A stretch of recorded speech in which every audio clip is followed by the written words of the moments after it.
Chapter 6 Bhakti Sufi Traditions Changes in Religious Beliefs and Devotional Texts approximately 8th to 18th century.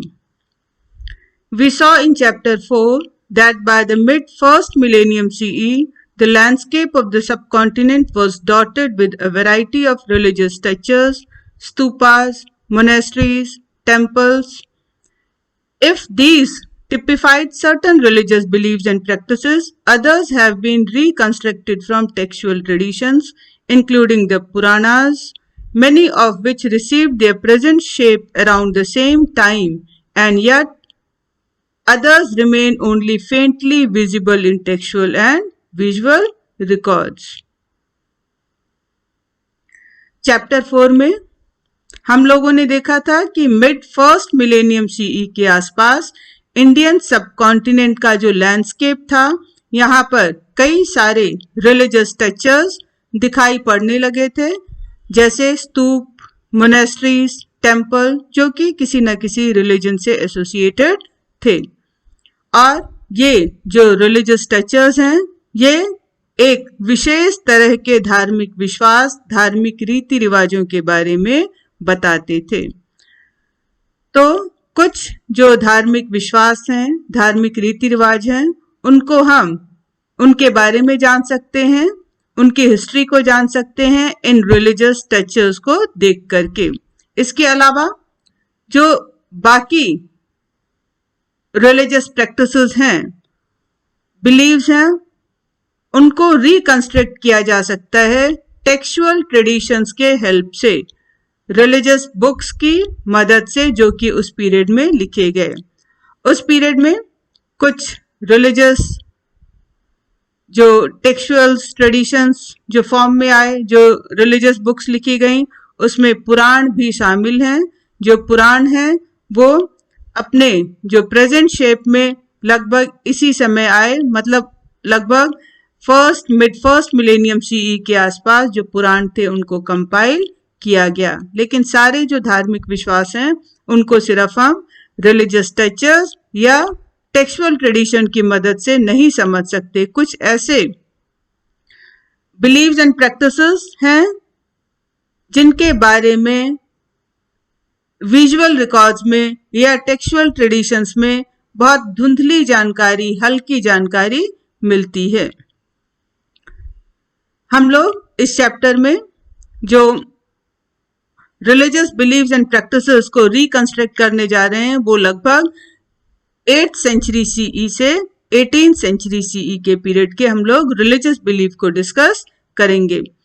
तो लगभग 8th century CE के आसपास नए जो textual sources available होने शुरू हो गए थे, और ये जो टेक्सुअल सोर्सेज थे, ये जो बुक्स थे, वो किसके कंपोजिशंस थे? ये पोएट सेंट्स, जो भक्त कवि थे, उनकी रचनाएं थी। ये जो पोएट सेंट्स थे, इन्होंने अपने व्यूज को ओरली एक्सप्रेस किया था अपने लाइफ टाइम में, और उन्होंने अपने व्यूज को एक्सप्रेस करने के लिए रीजनल लैंग्वेज को यूज किया था। रीजनल लैंग्वेज जो कि ऑर्डिनरी लोग वहां के बोलते थे। ये जो कंपोजिशंस थे, इन पोएट सेंट्स की जो रचनाएं थी, इनको म्यूजिक के साथ गाया जाता था, और इनको बाद में इन पोएट सेंट्स के जो कंपोजिशंस थे, पहले तो वो ओरली ट्रांसमिट हुए, एक जगह से दूसरी जगह इसका प्रचार प्रसार हुआ, और इन पोएट सेंट्स के डेथ के बाद इनके जो अनुयायी थे, इनके जो शिष्य थे, इन्होंने इन रचनाओं को कंपाइल किया, इकट्ठा किया, रिकॉर्ड किया, और ये जो इनके कंपोजिशंस थे उनको म्यूजिक में सेट करके, मतलब उसको संगीत के साथ गाया जाता था। और ये जो रिकॉर्ड करने का, इनके कंपोजिशन को रिकॉर्ड करने का प्रोसेस था, ये काफी फ्लूइड था। कहने का मतलब कि जो डिवोटीज थे, जो अनुयायी या भक्तजन, इन्होंने ओरिजिनल मैसेज को, इन पोएट सेंट्स के जो ओरिजिनल मैसेज थे उसको इलेबरेट किया, उसको और आगे बढ़ाया, और कई बार उसको समय के अनुसार मॉडिफाई भी कर लिया, बदल भी दिया, इसमें कुछ आइडियाज को इंक्लूड कर लिया, या वो आइडिया जो कि समय के साथ प्रॉब्लमैटिक दिख रहे थे, इररिलेवेंट दिख रहे थे different political, social and cultural context में, तो उनको उन आइडियाज को छोड़ दिया गया, उसको कंट्रोवर्शियल जो व्यूज थे उनको इंक्लूड नहीं किया गया। और इसीलिए लगभग 8th सेंचुरी सीई से 18th सेंचुरी सीई के जो रिलीजियस बिलीफ की हिस्ट्री रिकंस्ट्रक्ट की जाती है इन पोएट सेंट्स के कंपोजिशन के बेसिस पे, तो वो हिस्टोरियंस के लिए काफी चैलेंजिंग वर्क होता है। क्यों चैलेंजिंग वर्क होता है? क्योंकि इसमें जो ओरिजिनल मैसेज उन पोएट सेंट्स का क्या है, इसको आइडेंटिफाई करना एक बहुत बड़ी मुश्किल का काम हिस्टोरियंस के लिए होता है। इसके अलावा जो हिस्टोरियंस हैं वो हैगियोग्राफी पर भी डिपेंड करते हैं। हैगियोग्राफी, जो सेंट्स थे, जो पोएट सेंट्स थे, उनकी हैगियोग्राफी, उनकी बायोग्राफी उनके फॉलोअर्स ने उनकी डेथ के काफी समय बाद लिखा था। इसीलिए जरूरी नहीं है कि वो हैगियोग्राफी लिटरली एक्यूरेट हों, लेकिन उन हैगियोग्राफी को स्टडी करने से जो हिस्टोरियंस हैं उनको समझ आता है, या वो समझ सकते हैं कि जो डिवोटीज थे, जो अनुयायी थे, वो अपने जो लीडर्स हैं, पाथ ब्रेकिंग, जो वुमेन एंड मेन, जो लीडर्स जिन्होंने नए पाथ को शुरू किया, उनके लाइफ को किस तरह से परसीव करते थे, उनके जीवन को किस तरह से देखते थे। A mosaic of religious beliefs and practices। इस पीरियड में लगभग, जिस पीरियड की हम लोग बात कर रहे हैं, approximately 8th century CE to 18th century CE, तो इस पीरियड में लगभग कई सारे wide range of god and goddesses sculpture में, टेक्स्ट में दिखने शुरू हो गए थे। और इस तरह से ये जो variety of god and goddesses, अब ये इनके बारे में टेक्स्ट में लिखा जाने लगा था, धार्मिक किताबों में लिखा जाने लगा था, इनकी मूर्तियां बनने लगी थी। तो ये जो देवी देवता थे, ये जो मेजर डीटीज थे, जो मुख्य देवता विष्णु, शिव और जो देवियों का ही एक्सटेंडेड फॉर्म था, इन्हीं को वैरायटी ऑफ फॉर्म्स में डिपिक्ट किया गया है। जैसे अगर विष्णु की बात करें तो विष्णु के 10 अवतार आगे चल के पॉपुलर हुए, और ये जो 10 अवतार, इनके बारे में अलग अलग इनको लेकर के मूर्तियां बनी, इनके बारे में अलग अलग जो स्टोरीज हैं वो रिलीजियस टेक्स्ट में इनकी स्टोरीज, इनकी लाइफ से रिलेटेड इवेंट्स या फिर इनके जो उपदेश थे, इनको रिकॉर्ड किया गया। ऐसे ही शिव जी को कहीं ह्यूमन फॉर्म में या कहीं पे लिंग फॉर्म में डिपिक्ट किया गया, और इनकी लाइफ से रिलेटेड जो इवेंट्स हैं वो पुराण वगैरह या डिफरेंट जो रिलीजियस टेक्स्ट में इंक्लूड किए गए। इसी तरह से गॉडेसेस का भी हुआ।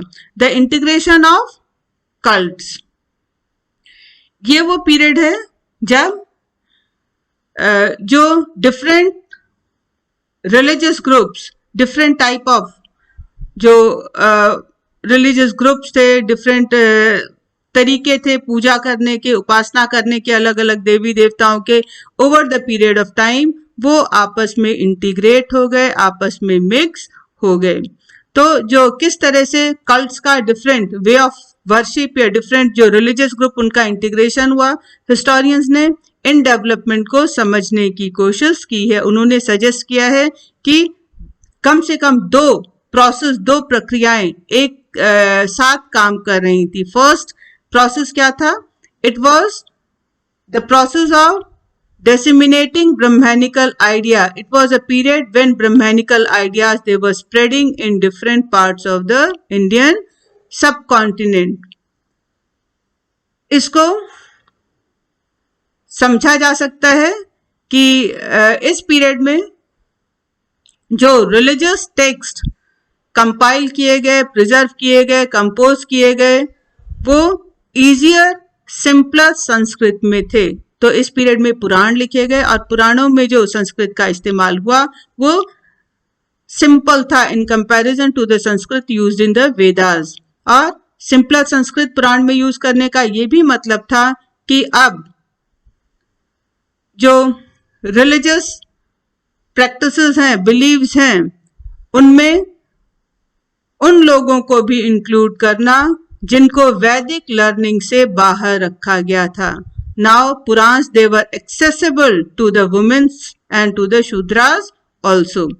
तो एक ये था कि जो ब्राह्मणिकल आइडियाज थे वो स्प्रेड हो रहे थे, अब वो उन लोगों तक भी पहुंच रहे थे जिनको कि वैदिक लर्निंग, वेदों की शिक्षा से बाहर रखा गया था। अब जो रिलीजियस टेक्स्ट पुराण वगैरह लिखे गए वो किसके लिए? वो स्त्रियों के लिए भी थे, वो शूद्रों के लिए भी थे। वो अब इनका स्टडी कर सकते थे, इनका इंटरप्रिटेशन अपने हिसाब से कर सकते थे। इसी के साथ एक दूसरा प्रोसेस भी था। दूसरा प्रोसेस क्या था कि अब ब्राह्मणों ने जो डिफरेंट सोशल कैटेगरीज थी, उनके रिलीजियस बिलीव्स, उनके प्रैक्टिसेस को एक्सेप्ट करना शुरू कर दिया था। और इस तरह से कई जो बिलीव्स एंड प्रैक्टिसेस जो कि फॉर्म में आए इस पीरियड में, वो कैसे फॉर्म में आए? Through a continuous dialogue between what sociologist have described as great Sanskritic Puranic tradition and little traditions. तो इस पीरियड में जो नए धार्मिक विश्वास, नए रीति रिवाज सामने आए, वो जो ग्रेट सांस्कृतिक पुराणिक ट्रेडिशंस और लिटिल ट्रेडिशन के कॉन्टिन्यूअस डायलॉग, आपस में संपर्क में रहने से, आपस में मिक्स होने से नए धार्मिक विश्वास जो है हिंदू धर्म में उभरे।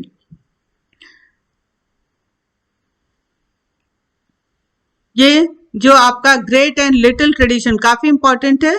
ये जो टर्म्स हैं इसको सबसे पहले शुरू किया था, इसको great and little tradition, in terms को ये नाम दिया सोशियोलॉजिस्ट जिनका नाम था Robert Redfield.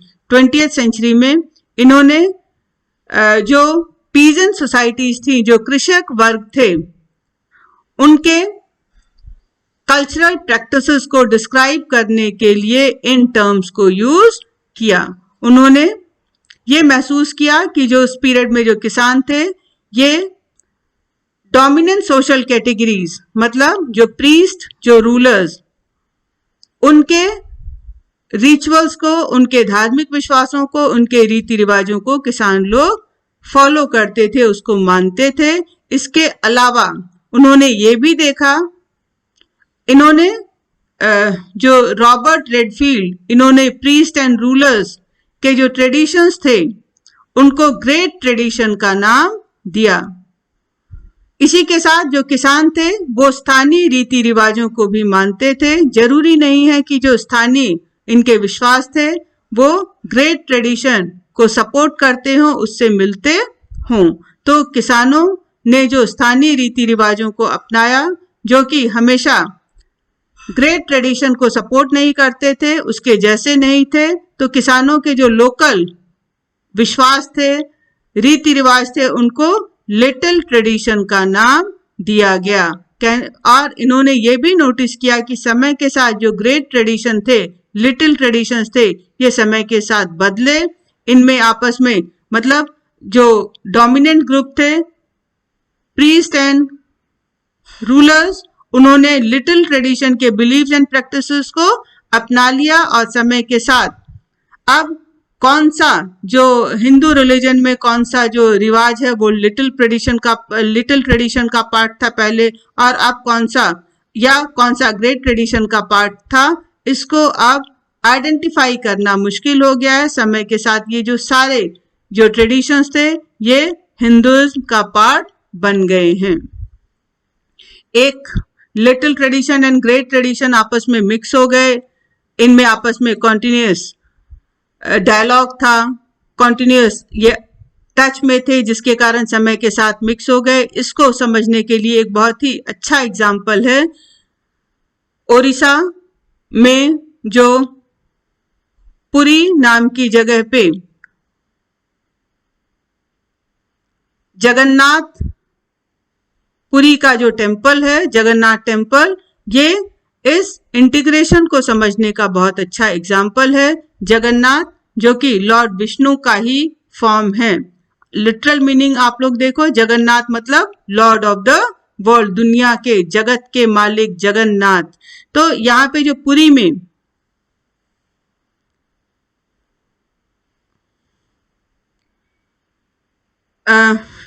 Lord Jagannath extremely right, अगर आप इमेज में देखोगे, सेंटर में इनकी सिस्टर सुभद्रा और एक्सट्रीमली लेफ्ट में इनके जो भाई हैं बलराम। ये जो जगन्नाथपुरी का टेम्पल है, इनकी जो मूर्ति है ये लकड़ी की बनती है और ये ऐसा माना जाता है कि जो जगन्नाथ थे ये वहां के लोकल डाइटी, ये आपका जो पुरी ये ट्राइबल एरिया था, फॉरेस्ट एरिया था, और यहाँ के ट्राइबल लोगों ने अपने लोकल गॉड को प्रेजेंट करने के लिए वुड को चूज किया। तो वो जगन्नाथ जी की जो मूर्ति है, जगन्नाथपुरी में जो बलराम सुभद्रा और जगन्नाथ जी की मूर्ति है, इसको लकड़ी से बनाया जाता था क्योंकि ये ट्राइबल गॉड थे, और इसको तब लकड़ी से बनाया जाता था, और आज भी यहाँ की जो मूर्ति है वो लकड़ी से ही बनती है और इसको लोकल ट्राइबल स्पेशलिस्ट ही बनाते हैं। तो ये जो पुरी के ट्राइबल गॉड थे, over the period of time इनको जो ग्रेट ट्रेडिशन है उन्होंने अडॉप्ट कर लिया, और इस तरह से लोकल ट्रेडिशन और ग्रेट ट्रेडिशन, किस तरह से ये जो ट्राइबल गॉड थे किस तरह से ये ग्रेट ट्रेडिशन का पार्ट बन गए, ये इंटीग्रेशन ऑफ कल्ट का ये सबसे अच्छा एग्जाम्पल है। इंटीग्रेशन ऑफ कल्ट ये हमें दिखाई पड़ता है गॉडेस कल्ट में भी, जो देवियों की जो उपासना होती थी उस केस में भी। जो देवियों की पूजा होती थी शुरू में, वो सिंपली जब स्टोन सिमर्ड विद ओका, सिंदूर पुता हुआ जो स्टोन है उसको गॉडेस मान लिया जाता था और उस रूप में देवियों की पूजा होती थी। आज भी अगर आप गांव में जाओगे तो वहां पर आप देखोगे कि सिंबॉलिक रूप में स्टोन्स वगैरह होते हैं, वहां पे सिंदूर चढ़ा के उनको देवी मान के उनकी पूजा की जाती है। तो ये लोकल डीटीज थे, ये स्थानीय देवता थे, और बाद में इनको पुराणिक फ्रेमवर्क में इंक्लूड कर लिया गया, और जब इनको पुराणों में शामिल किया गया तो इन्हें उस समय जो पुराणों के मुख्य देवता थे उनसे एसोसिएट कर दिया गया। जैसे कुछ को लक्ष्मी मान लिया गया विष्णु की पत्नी के रूप में, कुछ केसेस में कुछ देवियों को पार्वती मान लिया गया जो कि शिव की पत्नी थी पुराण के अकॉर्डिंग। डिफरेंस एंड कॉन्फ्लिक्ट, जो गॉडेस वर्शिप है, जो देवियों की पूजा, इसको तांत्रिक फॉर्म में क्लासिफाई किया गया है। तो देवियों की पूजा को तांत्रिक पूजा कहा जाता है। तांत्रिक प्रैक्टिसेस ये इंडियन सब कॉन्टिनेंट के कई सारे पार्ट्स में बहुत ज्यादा पॉपुलर थे, एंड दीज तांत्रिक practices they were open for all, women main सब इसको प्रैक्टिस कर सकते थे।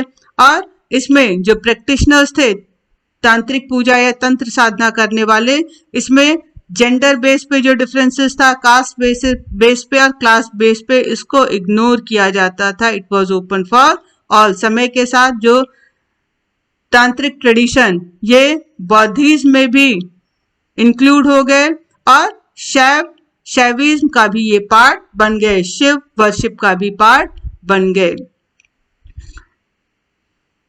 समय के साथ ये जो डिफरेंट फॉर्म्स ऑफ वर्शिप थे, इनको हजारों सालों बाद इन सबको हिंदू फॉर्म में क्लासिफाई किया गया। कहने का मतलब हजारों सालों के बाद ये सब हिंदू धर्म का पार्ट बन गए, चाहे वो तंत्र साधना है, चाहे फिर आपका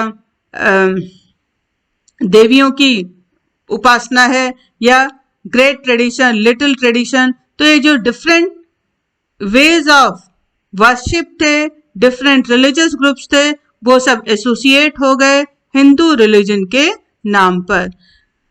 जो वैदिक और पुरानिक ट्रेडिशंस हैं इसमें डिफरेंस भी दिखाई पड़ता है। वैदिक टाइम के मेन गॉड जो कौन थे? वैदिक टाइम के जो प्रिंसिपल डीटीज थे अग्नि, इंद्र और सोम। अब पुरानिक पीरियड में अब ये मार्जिनल फिगर बन के रह गए थे, इनकी वैल्यू कम हो गई थी। रेयरली अब इनका मेंशन पुराणों में या विजुअल रिप्रेजेंटेशन मतलब मूर्तियों में होता था। अब पुरानिक पीरियड में कौन से मेन गॉड बन गए थे? विष्णु, शिव और जो गॉडेसेस जो देवियां थी अब वो ज्यादा इंपॉर्टेंट बन गई थी। बेशक वेदों में विष्णु, शिव और देवियों का नाम आता है, इनके ऊपर वैदिक मंत्र भी बनाए गए हैं, लेकिन समय के साथ ये विष्णु, शिव और देवियों की जो उपासना पॉपुलर होती चली गई और जो वैदिक गॉड थे वो अब मार्जिनल गॉड्स में कन्वर्ट होते चले गए। पुराणों में इनका जो रेफरेंस है वो मुश्किल से ही आया है। इसमें कोई आश्चर्य नहीं है कि कई बार जैसे हमने देखा कि डिफरेंट रिलीजियस ग्रुप्स वो यूनाइट हो गए और हिंदू धर्म के नाम पे आज जाने जाते हैं, लेकिन ऐसा नहीं है कि हमें इनमें हमेशा इंटीग्रेशन ही हुआ। कई बार कॉन्फ्लिक्ट भी देखने को मिला। वो लोग जो कि वैदिक ट्रेडिशंस को वेदों को ज्यादा इंपॉर्टेंस देते थे, उन्होंने वैदिक ट्रेडिशंस के अलावा दूसरे प्रैक्टिसेस को, दूसरे रीति रिवाजों की आलोचना की। उन्होंने कहा कि ईश्वर को पाया जा सकता है यज्ञ के द्वारा, अनुष्ठान के द्वारा, मंत्रों का जाप करके। जबकि दूसरी तरफ जो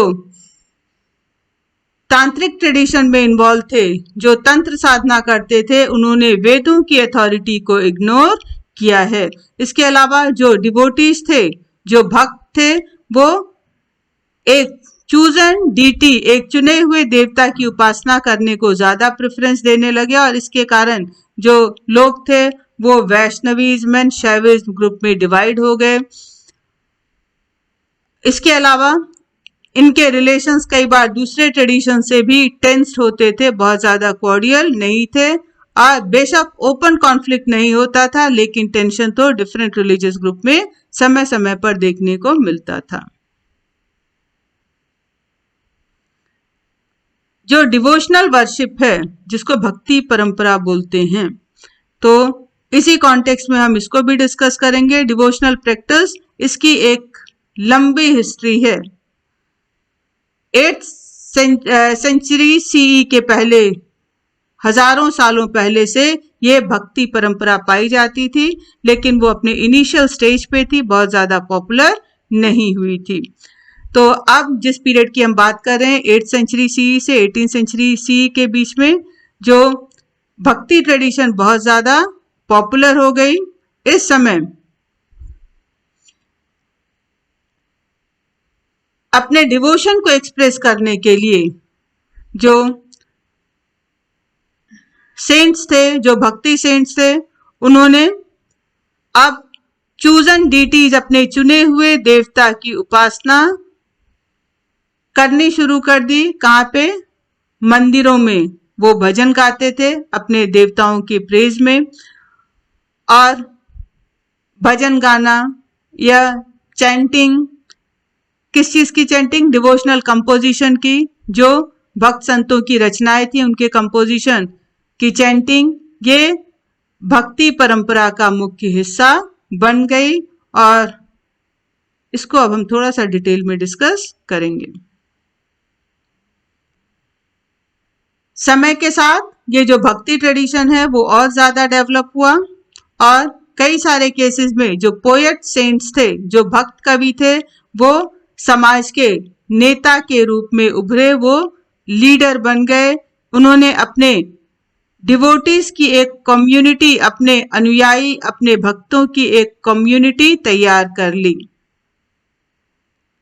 बेशक जो ब्राह्मण थे वो इम्पोर्टेंट इंटरमीडियरीज बने रहे गॉड और डिवोटीज के, भक्त और ईश्वर के बीच में, और कई सारे भक्ति परंपराओं में ब्राह्मणों को इम्पोर्टेंस दी गई और उनका रोल इम्पोर्टेंट रहा, वो इंटरमीडियरीज बने रहे बिटवीन गॉड एंड डिवोटीज। लेकिन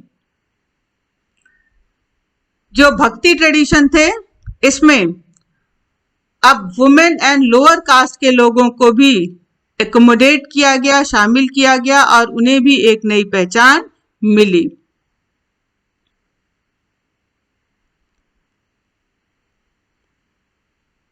जो इतिहासकार हैं वो भक्ति ट्रेडिशन को दो ब्रॉड कैटेगरी में डिवाइड करते हैं, सगुण भक्ति, निर्गुण भक्ति। सगुण भक्ति विद एट्रीब्यूट्स, इसमें क्या होता है सगुण भक्ति में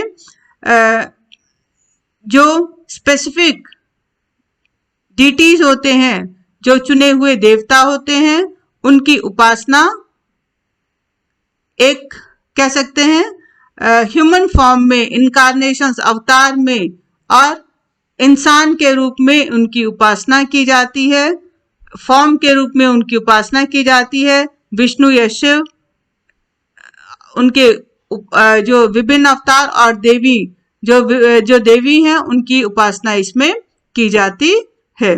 लेकिन जो निर्गुण भक्ति है इसमें abstract form of God without shape, without colour and without name, तो आपका जो अब्स्ट्रैक्ट भक्ति है ये निर्गुण भक्ति कहलाती है, जिसमें फॉर्मलेस होते हैं गॉड का कोई रंग रूप नाम शक्ल नहीं होता। जबकि सगुण भक्ति विद एट्रीब्यूट, विद फॉर्म्स, जिसमें जो गॉड होते हैं उनका नाम होता है, उनकी विशेषताएं होती हैं, जैसे शिव हो गए, विष्णु हो गए, विष्णु के अवतार हो गए, या देवियां, विभिन्न देवियां, चुने हुए गॉड की उपासना सगुण भक्ति में होती है। 2.1 The Alvars and Nayanas of Tamil Nadu. Some of the earliest bhakti movement were led by the Alvars and Nayanas. तो कुछ शुरुआती जो भक्ति मूवमेंट थे जिनकी शुरुआत लगभग 6th सेंचुरी में हुई, उसको शुरू करने वाले अलवर थे। अलवर जो कि भगवान विष्णु की उपासना करते थे, और नयनार जो कि भगवान शिव की उपासना करते थे। ये जो अलवर और नयनार संत थे ये एक जगह से दूसरी जगह ट्रेवल किया करते थे और ये संस्कृत में जो रिलीजियस प्रेयर्स, जिनको भजन कहा जाता है, वो गाया करते थे अपने इष्ट देवता के प्रशंसा में। अपनी यात्राओं के दौरान ये जो अलवर और नयनार संत थे, इन्होंने कुछ प्लेसेस को सैक्रेड, पवित्र माना, और जिनको इन्होंने पवित्र माना उनको उन्होंने अपने चूजन डाइटी के लिए अपने चुने हुए देवता का निवास स्थान माना। समय के साथ उन जगहों पर बड़े भव्य मंदिर बनवाए गए, और ये जहां पर ये बड़े मंदिर बनवाए गए, ये धीरे धीरे तीर्थ स्थान के रूप में डेवलप होते चले गए। यहाँ पर इन जो भक्ति संत थे, इनके जो कंपोजिशन, इनके जो भजन थे, इन मंदिरों में गाए जाते थे, और इन मंदिरों के टेम्पल रिचुअल्स का, इन भक्ति संतों की जो रचनाओं का गाया जाना एक इम्पॉर्टेंट रिचुअल, एक इम्पॉर्टेंट परंपरा बन गई। इसके अलावा इन मंदिरों में देवताओं के अलावा इन पोएट सेंट, ये जो भक्ति संत थे, इनके मूर्तियों की पूजा की शुरुआत भी हुई। एटीट्यूड्स टुवर्ड कास्ट, कुछ जो इतिहासकार ये सजेस्ट करते हैं कि अलवर और नयनार जो संत थे, इन्होंने जाति व्यवस्था के विरुद्ध, ब्राह्मणों के वर्चस्व के विरुद्ध एक आंदोलन शुरू किया, और यह कह सकते हैं कि इन्होंने जाति व्यवस्था को सुधारने का प्रयास किया। कुछ हद तक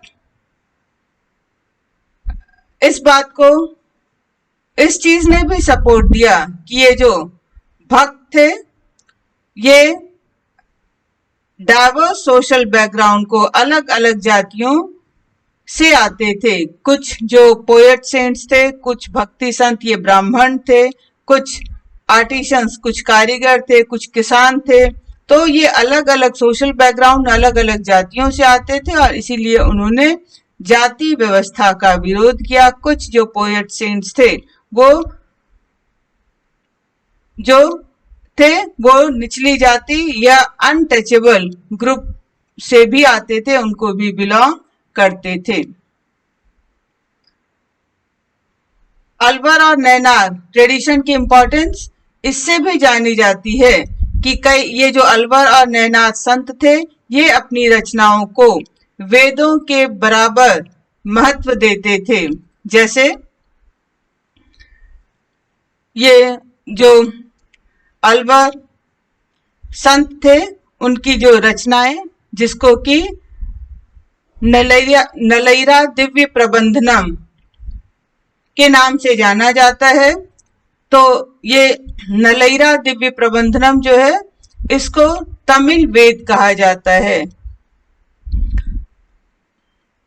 अलवर जो सेंट्स थे, अलवर संत और उनके अनुयायी, उनका ये दावा था कि नलैरा दिव्य प्रबंधनम ये उतना ही महत्वपूर्ण है जितना कि संस्कृत के चारों वेदों का महत्व है। वुमेन डिवोटीज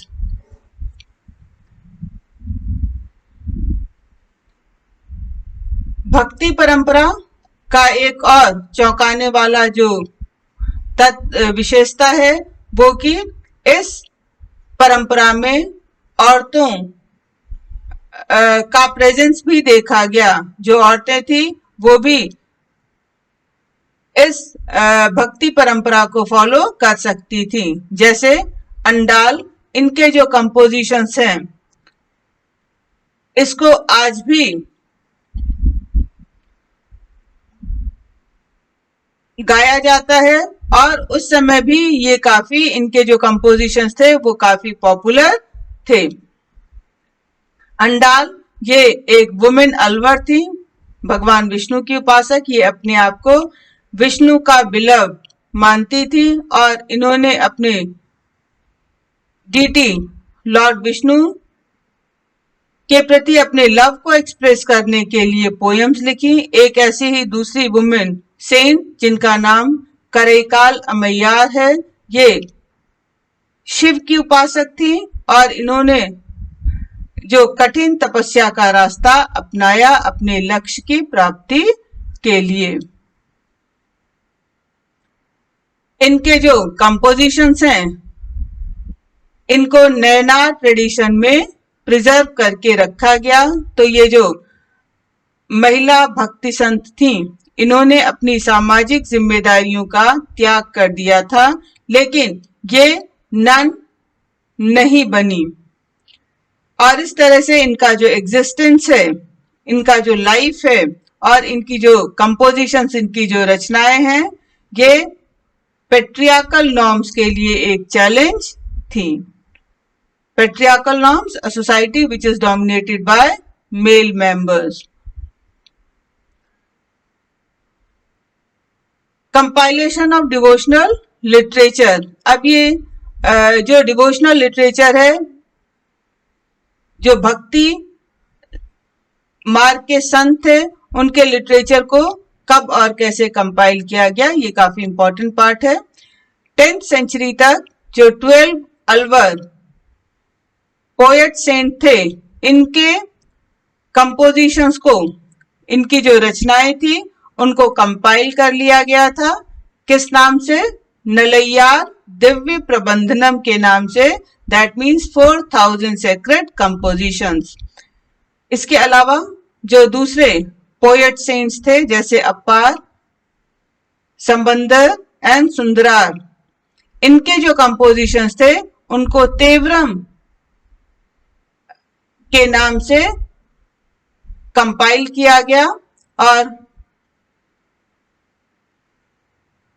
ये जो तेवरम, इसमें अप्पास, समंदर और सुंदराज जो संत थे, इनकी रचनाओं को इकट्ठा किया गया और 10th सेंचुरी तक इनकी रचनाओं को क्लासिफाई किया जाता था on the basis of the music of the song के म्यूजिक के बेसिस पर।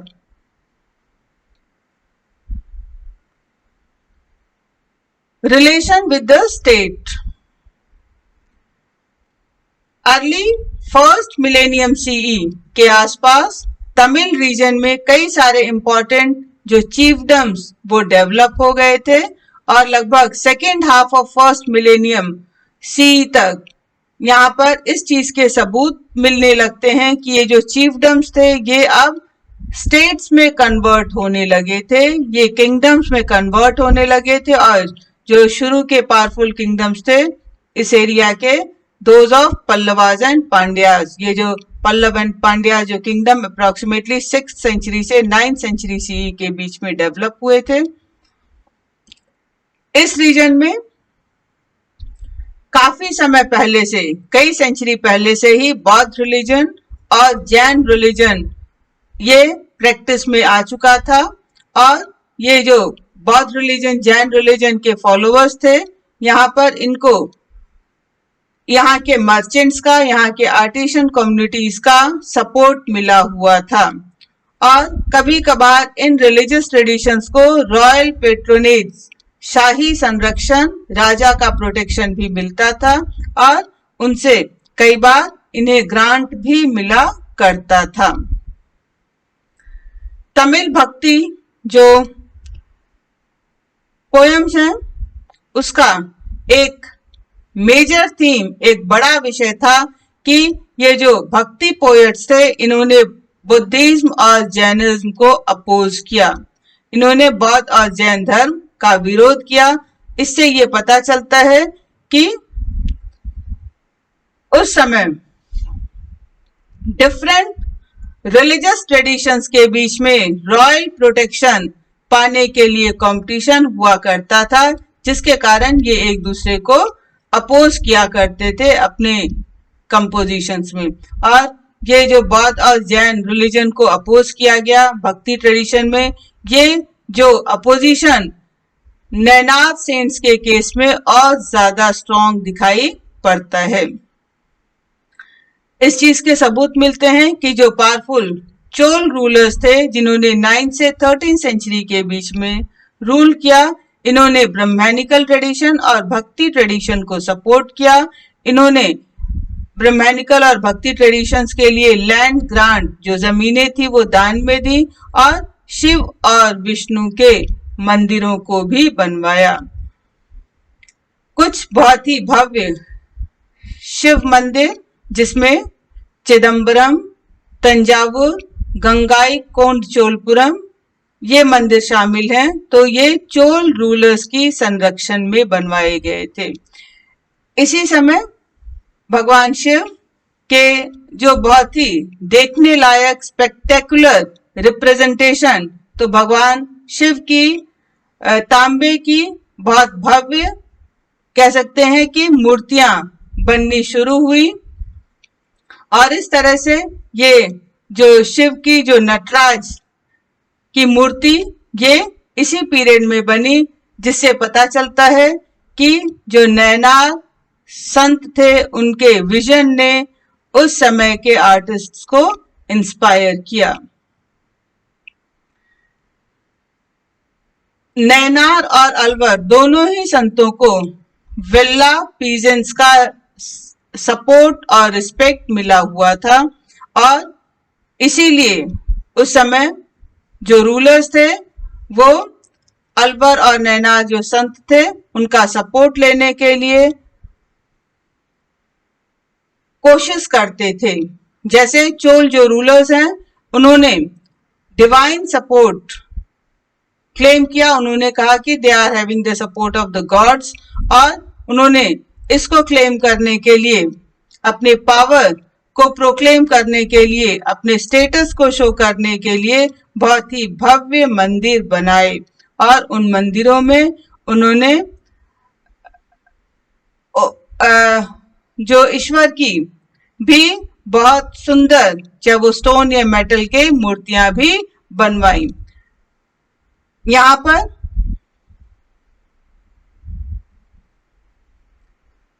इन मंदिरों में उस समय के जो पॉपुलर संत थे उनके कंपोजिशंस को गाया जाता था लोगों की लैंग्वेज में, लोगों की भाषा में। इसके अलावा ये जो राजा थे इन्होंने तमिल में जो शिव हिम्स, जो शिव की उपासना में भजन गाने की परंपरा भी इन मंदिरों में शुरू की। इसके अलावा इन्होंने जो तेवरम जो टेक्स्ट है, जो भक्ति संतों के पोयम्स को कंपाइल करने की जो किताब है उसको कलेक्ट करवाना, उसको ऑर्गेनाइज वे में कंपाइल करवाने की रिस्पॉन्सिबिलिटी भी चोल रूलर्स ने उठाई। इंस्क्रिप्शनल एविडेंस जो उस समय के मिले हैं, इससे पता चलता है कि जो चोल रूलर परांतक फर्स्ट था उन्होंने अप्पार, समंदर, सुंदरार इनके मेटल इमेजेस भी एक शिव टेम्पल में स्थापित करवाए और इन संतों की प्रतिमाओं को जब जुलूस निकलता था, जब प्रोसेशंस होता था त्योहारों के समय, तो इनकी प्रतिमाओं को मंदिर के बाहर उस प्रोसेशन में ले जाया जाता था। Tradition in Karnataka 12th century के आसपास इस चीज के सबूत मिलने लगते हैं कि कर्नाटक में एक नए मूवमेंट, एक नए आंदोलन की शुरुआत हुई। इसको करने वाले एक ब्राह्मण थे जिनका नाम बासवन्ना था, जो कि शुरू में एक जैन थे और एक चालुक्य किंग के कोर्ट के मिनिस्टर थे। इनके फॉलोअर्स को वीरशैव बोला जाता है या लिंगायत बोला जाता है। Veerashaiva heroes of Shiva and Lingayat wearers of the linga. Lingayat community के लोग आज भी कर्नाटक में एक इम्पॉर्टेंट कम्युनिटी के रूप में पाए जाते हैं। ये लोग शिव की पूजा करते हैं, लेकिन शिव की पूजा ये लिंग के रूप में करते हैं। और लिंगायत कम्युनिटी के जो आदमी होते हैं वो एक चांदी के ताबीज में एक छोटा सा शिवलिंग रखते हैं और उसको अपने लेफ्ट शोल्डर पर बांधते हैं। लिंगायत कम्युनिटी में जो जंगमा और वंडरिंग मॉन्क, इनको भी काफी रिस्पेक्ट दिया जाता है।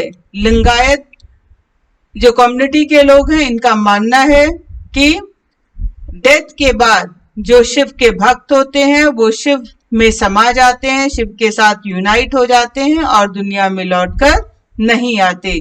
इसीलिए लिंगायत कम्युनिटी के लोग क्रिमेशन और दूसरे फ्यूनररी राइट्स नहीं करते हैं। जैसा कि धर्मशास्त्र में बोला गया है कि डेथ के बाद क्रिमेशन जरूरी है। फिर ये आपका 13वीं ब्रह्मभोज जरूरी है, लेकिन लिंगायत कम्युनिटी के लोग धर्मशास्त्र में प्रिस्क्राइब फ्यूनररी राइट्स को नहीं करते। ये अपने कम्युनिटी के जो वीरशैव कम्युनिटी के जो लोग मर जाते हैं उनको ये लोग दफनाते हैं, जबकि धर्मशास्त्र में दफनाना मना है।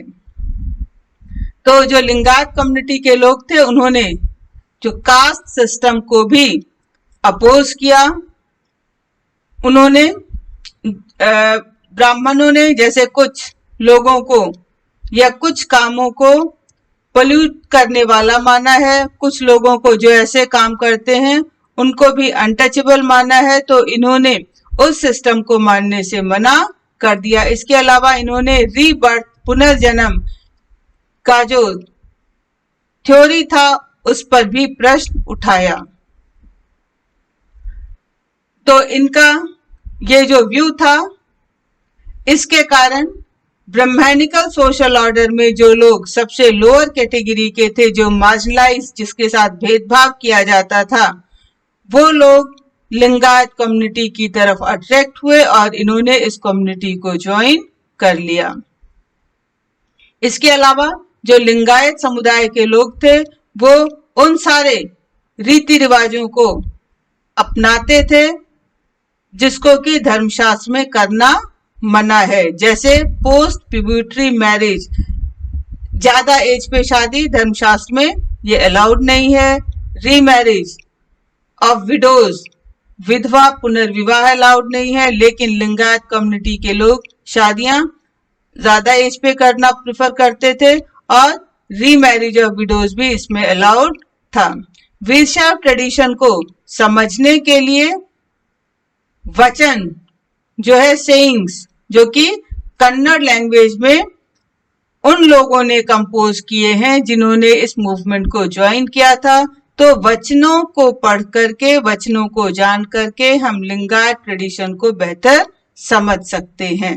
और ये वचन किसने लिखे थे, कंपोज किए थे? उन स्त्री और पुरुषों ने लिखे थे जिन्होंने इस मूवमेंट को ज्वाइन किया था। रिलीजियस फर्मेंट इन नॉर्थ इंडिया, हम जबकि बात कर रहे हैं कि साउथ में जब अलवर, नयनार और लिंगायत ट्रेडिशन पॉपुलर हो रहे थे, उस समय नॉर्थ इंडिया में विष्णु और शिव, इनकी पूजा मंदिरों में की जाती थी। ये जो मंदिर थे इसको राजाओं के सपोर्ट से बनाया जाता था, लेकिन इस समय से रिलेटेड जो इतिहासकार हैं उनके पास ऐसा कोई एविडेंस नहीं मिला है। जिस तरह से अलवर और नैनास, इन्होंने अपने कंपोजिशंस, अपनी रचनाएं लिखी थी, चाहे वो नलैरा दिव्य प्रबंधनम था या फिर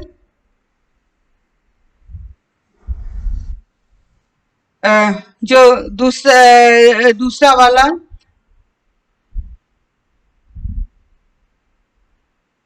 तेवरम। तो religious ferment in North India.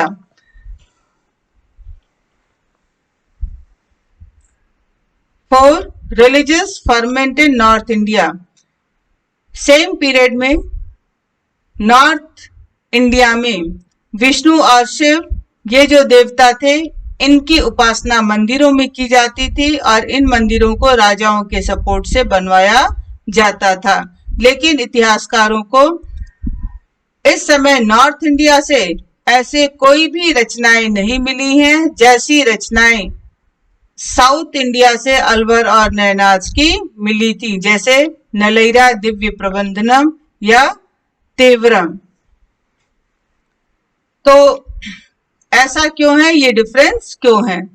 कुछ जो इतिहासकार हैं वो बताते हैं कि नॉर्थ इंडिया में इस समय वो समय चल रहा था जबकि कई सारे राजपूत राज्य जो थे वो ताकत में आ रहे थे और ज्यादातर राजपूत राज्यों में जो ब्राह्मण थे उन्हें काफी इंपॉर्टेंट पोजीशन मिली हुई थी। ये राजपूत राज्यों में कई सारे जो सेकुलर और रिचुअल फंक्शंस में इन्वॉल्व थे और इसीलिए लगता है ब्राह्मणों की ताकत इतनी ज्यादा थी कि कोई भी इस पोजीशन पे नहीं था जो कि इनके स्थिति को चुनौती दे सके। सेम टाइम पर हमें पता चलता है कि दूसरे रिलीजियस लीडर्स भी पॉपुलर हो रहे थे। ये कौन थे? इसमें नाथ, जोगी, सिद्ध शामिल थे और इसमें से कई सारे जो रिलीजियस लीडर ये आर्टिसनल ग्रुप से आते थे, ये कारीगर थे। इसमें से कई वीवर भी थे। कारीगर, आर्टिशंस और वीवर उस समय इंपॉर्टेंट होते जा रहे थे। क्यों इंपॉर्टेंट होते जा रहे थे? क्योंकि क्राफ्ट प्रोडक्शन अब ऑर्गेनाइज वे में डेवलप हो रहा था, ट्रेड बढ़ रहा था, तो जिस सब के कारण अब जो ट्रेडर्स थे इनकी फाइनेंशियल कंडीशन इंप्रूव हो रही थी, क्योंकि अब मैन्युफैक्चर्ड गुड्स की डिमांड बढ़ रही थी, अर्बन सेंटर्स में लॉन्ग डिस्टेंस ट्रेड बढ़ रहा था, तो over the period of time जो आर्टिसनल ग्रुप्स थे उनकी वैल्यू भी बढ़ रही थी, वीवर्स की वैल्यू भी बढ़ रही थी। तो कई सारे इस पीरियड में जो नॉर्थ इंडिया में रिलीजियस लीडर सामने आए वो इन आर्टिसनल ग्रुप्स को बिलोंग करते थे। ऐसे कई सारे जो नए रिलीजियस लीडर्स थे उन्होंने वेदों की अथॉरिटी पर प्रश्न भी उठाए। इन्होंने अपने विचारों को साधारण लोगों द्वारा बोले जाने वाली भाषा में व्यक्त किया, लेकिन इनकी पॉपुलैरिटी के बावजूद, इनकी लोकप्रियता के बावजूद ये जो धार्मिक नेता इस पोजीशन पे नहीं थे कि ये उस समय के रूलिंग क्लास का, वहां के राजाओं का, उस समय के राजाओं का सपोर्ट हासिल कर सके। इसी के साथ एक नए एलिमेंट जो है, एक नई सिचुएशन इंडियन पॉलिटिक्स में, नॉर्थ इंडिया की पॉलिटिक्स में क्रिएट हुई। कैसे? With the arrival of Turks. जब टर्क्स जो है वो इंडियन सब कॉन्टिनेंट में आए, और टर्क से के इंडियन सब कॉन्टिनेंट में आने का रिजल्ट क्या हुआ कि दिल्ली सल्तनत, it was established in 13th century. जो दिल्ली सल्तनत, यह स्लेव डायनेस्टी की शुरुआत 13th सेंचुरी में हुई, जिसके कारण उस समय नॉर्थ इंडिया में जो राजपूत राजा ताकतवर हो रहे थे, जो ब्राह्मण इन राजपूत राज्यों में इंपॉर्टेंट होते जा रहे थे, अब इनकी जो पोजीशन है वो वीक होना शुरू हुई, और इसका असर उस समय वहां के नॉर्थ इंडिया के कल्चर पर भी पड़ा, रिलीजन पर भी पड़ा, और इस तरह से नॉर्थ इंडिया में हम कह सकते हैं इस्लाम की एंट्री हुई। आज समय के साथ Sufis, they also entered and they also become the significant part of these developments.